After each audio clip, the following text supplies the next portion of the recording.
고통을 피하고 싶은 유호, 이러한 의미로 우리가 같이 말씀을 나눠봅니다. 모든 사람들이 피하고 싶은 것이 바로 이 고난이라고 하는 것 같아요.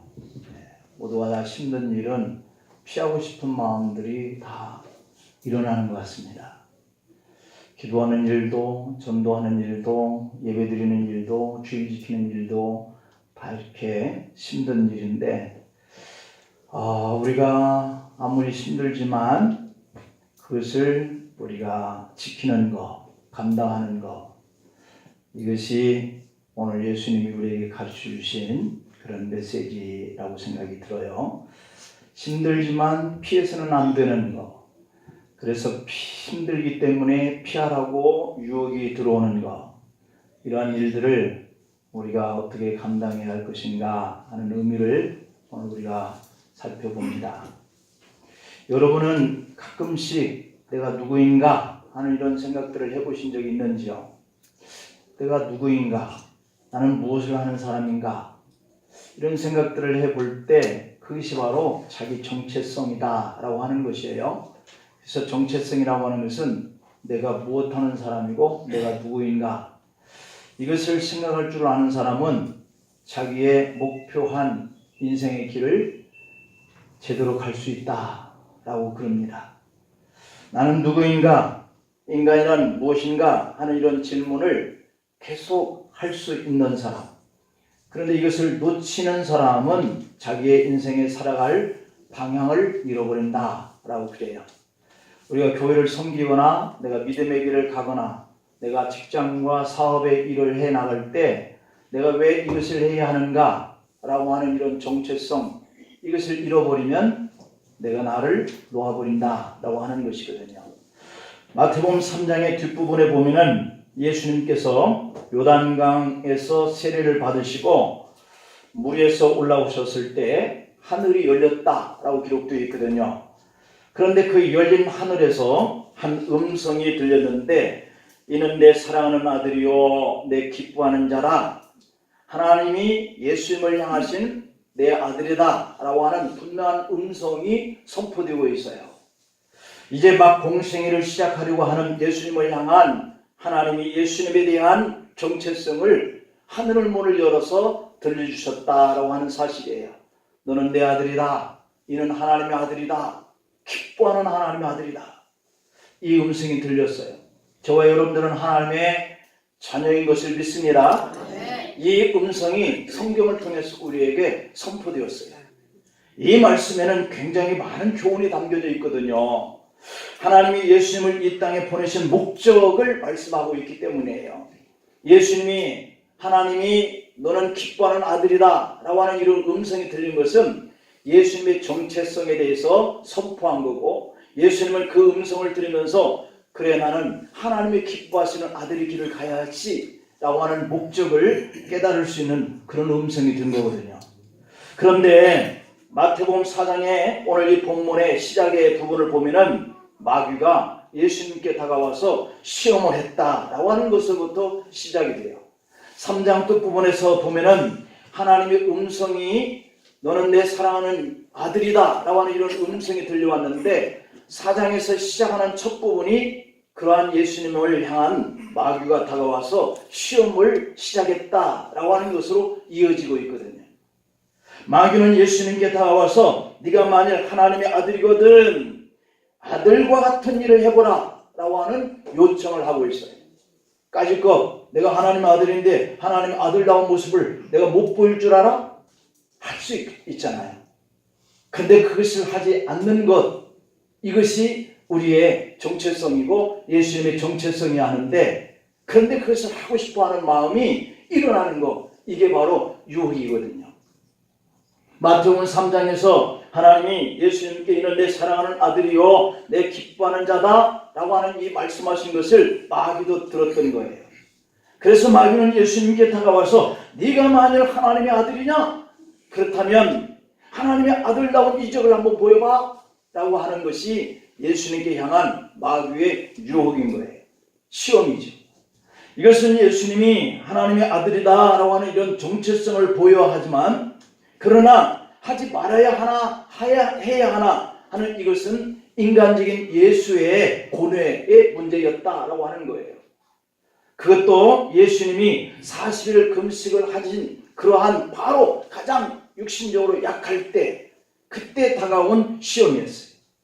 하나님의 아들로서 인정받고 싶은 그런 인간적인 욕구에 대한 그런 큰 도전이기 때문에 사람들에게는 분명히 갈등이 일어날 수 있다, 이런 얘기거든요. 목회 사명을 띠고 가는 사역자들 중에도 40일 금식을 마치고 시작하는 이러한 분들도 많다는 거예요. 내가 40일을 금식을 한 사람이야, 까불고 있어, 이런 의식이 인간인 사람들에게 들어온다는 거예요. 이 말은 곧 예수님에게도 이러한 시험거리가 올 수 있는 인간적인 문제 앞에 서 있었다라고 하는 것인데, 그것을 어찌 알았든지 이 마귀가 벌써 예수님께 다가와서 시험을 하는 거예요. 네가 하나님의 아들이거든, 이 돌들로 똑덩이 되게 하는 이적을 한번 베풀어봐. 그럼 내가 너를 하나님의 아들이라고 인정할게. 미혹이고 유혹인 거죠. 시험인 거예요.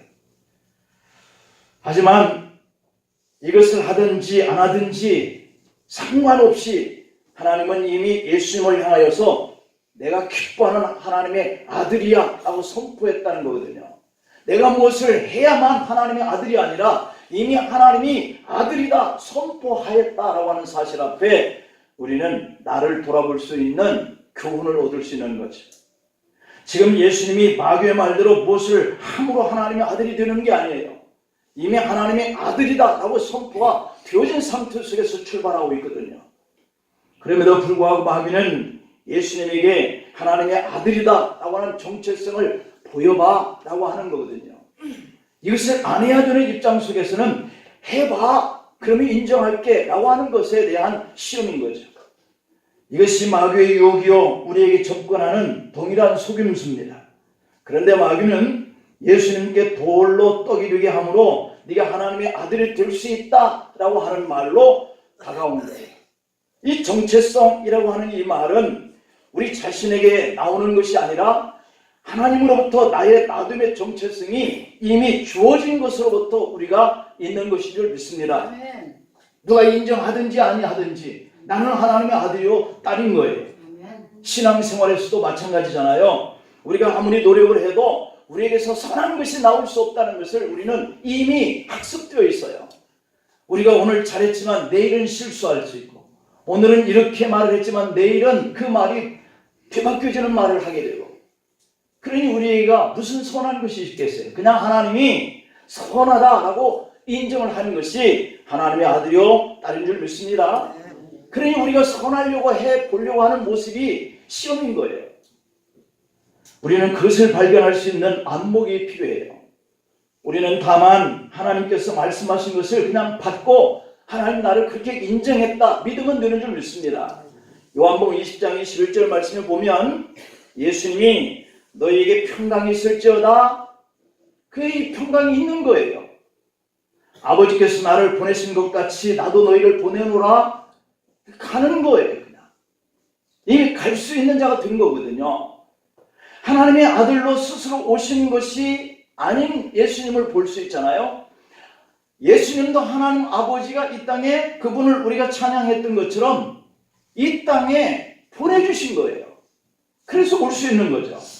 하나님의 아들 예수님의 정체성은 돌로 떡이 되게 만들어야 되는 것이 아니라 그냥 하나님이 정해놓은 장소에 와 보니 이미 그분이 하나님의 아들이고요, 그분이 아들로서 오신 것은 인류를 대신해서 죽어주시고 우리를 아들 될 수 있는 그런 허물과 죄를 다 없애주는 것, 이것이 예수님의 정체성이란 말이죠. 그것만 하면 되는 거예요. 그런데 마귀는 예수님께 다가가서 또 그 아들다운 모습을 해보라는 거예요. 그러니 이게 시험이죠. 마귀가 예수님을 시험할 때 마치 예수님으로 하여금 하나님의 아들인 것을 증명해 보여야만 될 것처럼 유혹을 합니다. 예수님은 공생애 동안 자신의 존재를 드러내기 위해서 사신 적이 없었어요. 자신의 정체성을 드러내기 위해서 노력하지도 않으셨어요. 그냥 간이 하나님이 그를 그렇게 되는 자리로 이끌어 가시는 거예요. 예수님은 자신이 하나님의 아들 되심을 분명히 알고 계셨어요. 그런데도 사람들에게 그것을 말할 때 쉬쉬하는 거죠. 알지 말아라. 그러므로 하나님이 말씀하신 것을 그분이 순종해 가면서 그 길을 걸어가면 바로 하나님이 그분을 통해서 나타내시려고 하신 예수님의 정체성이 나타나는 거예요. 아멘. 여러분, 우리가 하나님의 자녀되는 것도 노력해서 만드는 것이 아니라 하나님의 자녀되는 권세를 이미 주신 줄 믿습니다. 아멘. 요한복음 1장의 12절 말씀을 보면 영접하는 자 곧 그 이름을 믿는 자에게는 하나님의 자녀가 되는 권세를 주셨으니 라고 얘기를 하고 있어요. 우리가 하나님께 나아가서 자녀되는 무언가를 해야만 하는 것이 아니라 하기 전에 이미 그분이 십자가에서 우리의 죄와 허물을 다 치고 죽어주심으로 인해서 허물이 아직도 있지만 죄된 모습이 아직도 있지만 이미 우리는 하나님의 아들의 자리로 옮겨져 있다라고 요한복음 5장 24절에서도 말씀해요. 예수님이 십자가에서 죄와 허물의 대가를 치르심으로 우리에게 자녀가 되는 권세 자리로 옮겨놔 버리신 거예요. 내가 뭘 할 수 있는 게 뭐가 있어요? 한 것이 뭐가 있어요? 이미 그냥 옮겨놔진 자리에서 우리가 아들, 딸이 된 거예요. 그러므로 누군가가 우리의 이 신분을 없애려고 해도 하나님의 자녀된 이 성도의 신분과 정체성은 흔들리지 않는 줄 믿습니다. 바울이 로마서 8장 32절을 이하에서 이렇게 말을 해요. 자기 아들을 아끼지 아니하시고 십자가에 못 박았으니까 우리를 하나님의 자녀들은 이 권세의 자리로 옮겨 놓으려고 아들을 아끼지 않았다는 것으로 시작이 되죠. 계속해서 말씀을 보면 우리 모든 사람을 위하여 내어주신 이가 어찌 그 아들과 함께 모든 것을 우리에게 주시지 아니하겠느냐. 그러니까 우리에게 오는 것도 주님이 우리를 너무 사랑하고 주님의 아들을 내어주신 그러한 대상에게 아낌없이 준다는 거죠. 누가 능히 하나님께서 택하신 자들을 고발하리요. 의롭다 하신 이는 하나님이시니 누가 종교하리요. 죽으실 뿐 아니라 다시 살아나신 이는 그리스도 예수시니 그는 하나님 우편에 계신 자요 우리를 위하여 간구하시는 자시니라. 누가 우리를 그리스도의 사랑에서 끊으리요. 환난이나 곤고나 박해나 기근이나 적신이나 위험이나 칼이야. 어떤 것들로 우리의 생명과 목숨을 끊어내는 자리가 온다 할지라도 하나님의 자녀된 이 권세는 계속 유지된다. 할렐루야. 아멘. 그렇지만 오늘날 많은 성도들은 내 자신을 하나님의 자녀임을 증명하려고 동분서주해요. 이렇게 하면 남보다도 더 내가 믿음을 과시할 수 있고 이렇게 하면 남들이 나를 믿음 있는 사람으로 인정해 주겠지. 천만에요. 선한 것이 나오지 않는 우리에게서 잠시 그 모습 드러낼 뿐이지 어느 순간에 곤두박질 쳐요. 그런 일들을 위해서 우리가 나를 드러내고 내가 하나님의 아들이고 딸이라는 것들을 의식적으로 표현하려고 애쓰면 시험이 드는 거예요. 사람들은 마귀의 유혹을 따라서 돌로 떡덩이가 되게 해서 자기를 증명하려고 애를 써요. 예수님에게도 그것을 하기 위해서 이 마귀가 시험하러 왔다 그랬잖아요. 그 증명의 길이 많은 것을 소유하면 되는 줄 알아요.